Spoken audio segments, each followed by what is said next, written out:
Hi everybody and welcome back to my channel. My name is Charlie and welcome back to Disabled Daydreamer. Again, we're going to be going through the daily prompts that the Ehlers-Danlos Society has put together for Ehlers-Danlos and Hypermobility Spectrum Disorder Awareness Month. So today's day 5 and it's talking, and the prompt is what you see versus what you don't. What don't people see with Ehlers-Danlos syndrome? And I kind of touched on this in a previous video, where a lot of people just assume and see like the bendy things, or they might be like, yeah, I know somebody with Ehlers-Danlos syndrome and like they utilize a mobility aid, but a lot of people don't truly know what it is like to have this, because a lot of people with Ehlers-Danlos syndrome have some good days and have some bad days, and I think that's also difficult for some people outside of the community to comprehend, that we have varying degrees of support needs depending on the day. People might know I have Ehlers-Danlos syndrome, but here's the things that they don't see or understand. A lot of people obviously think it's a bendy disease and the people that have it are just bendy, and that's sometimes and often true,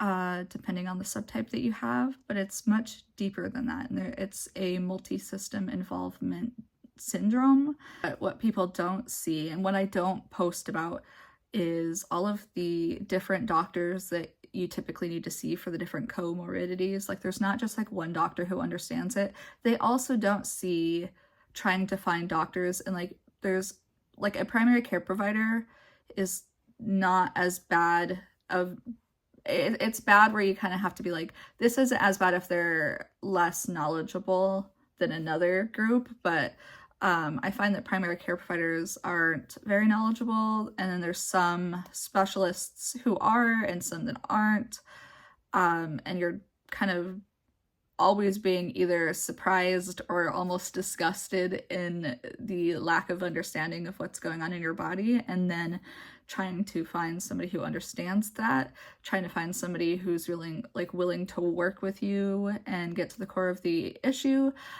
because like, I don't know if your guys' genetics is like this, but like genetics departments really aren't equipped to handle adults usually and handle them for like regular appointments. And so who you'd be diagnosed with isn't often who you'd see to manage it. And so they don't see that either, that there's like jumps that you have to make in order to receive the treatment that you deserve.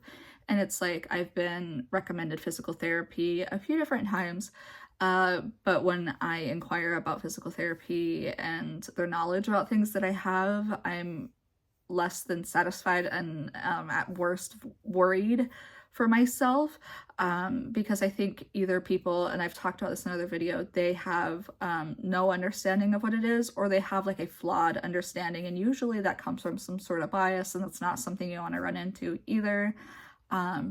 When I have appointments, sometimes it can be 2 hours there, 2 hours back within the same town. That might be a Floridian thing, but they don't see my travel time.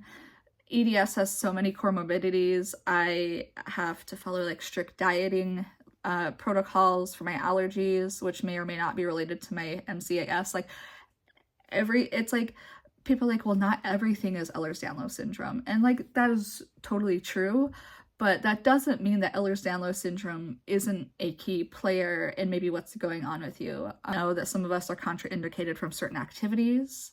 You might not know that some of us live fairly normal lives while some of us are very disabled by Ehlers-Danlos syndrome, and it's a huge spectrum. So you might see maybe celebrities that are doing quite well, but that's also just what you see on the surface, right? Like I don't typically depict how I am feeling. I said that really weird. Depict. I don't typically depict content when I'm not doing well. It's very rare that I will let that side out, because I feel like it opens myself up to criticism in spots where I'm the most vulnerable.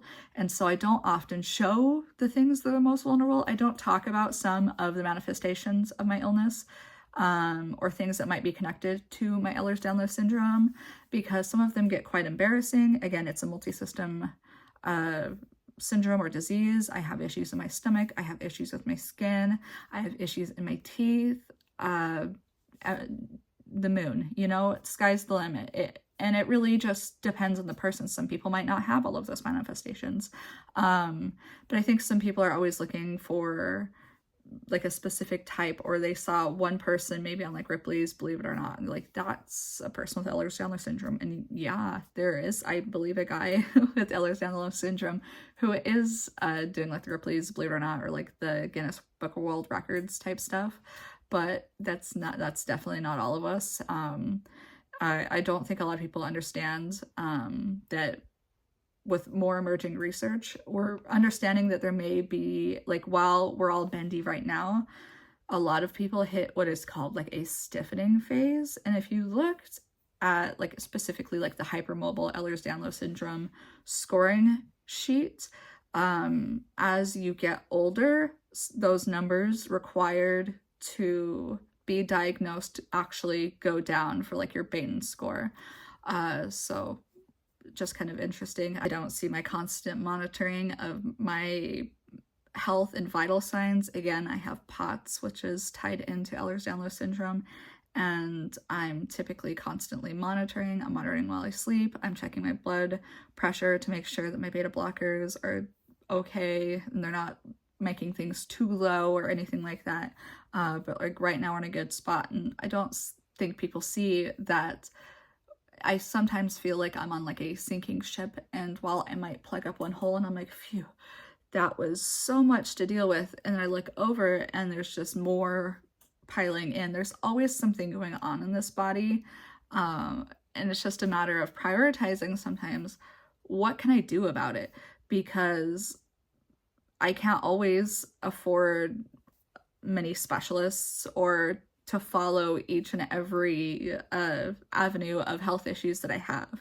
I have to focus on what's most prominent and important, because a lot of doctors, people assume like, especially if you're like just going in for like a regular checkup, maybe you have like a hypothyroid, but if you have like multiple issues, it becomes very difficult to handle in like a primary care provider appointment. They're like, okay, like prioritize maybe like a couple of things. I've been told this like many times, like, let's prioritize 3 things today. And I'm like, okay, I understand that. However, there's more than 3 things going on. And so it's really hard in one appointment to get great ground covered.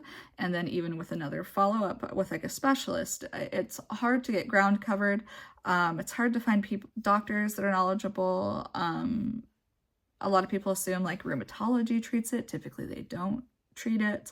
And so finding doctors that treat it, understand it, is just a rarity that doesn't exist. So many connected conditions that like I see a lot of people like like this type of Ehlers-Danlos syndrome is not deadly. And while I agree with that, I think all of them have varying levels of risk, including the hypermobile type. Because of the comorbid conditions, they can become ultimately life-threatening. And so I will never deny that like vascular, that is a huge part of it, and they tend to have lower lifespans. But I think a lot of people don't see that within all of the other subtypes, it's not that people aren't dying necessarily from Ehlers-Danlos syndrome alone, but they're dying from kind of comorbidities or issues that are related to Ehlers-Danlos syndrome. People with Ehlers-Danlos syndrome can be more susceptible to things even in like a medical setting, like in like a colonoscopy. There has to be great care taken to not damage your insides. We tend to be a lot more delicate on the inside, and that includes for me like my veins. I have a lot of difficulty with that at the doctors as well. They don't see the balancing of fluids, and it's not just like, oh, I forgot to drink water today, I'm so silly. It's like, I forgot to drink water today, I'm going to be so sick tomorrow. It's like, while certain things, it's like, it's not curing me, but if I don't do those things, I'm absolutely screwed. And it includes things like that. It includes things like moving my body.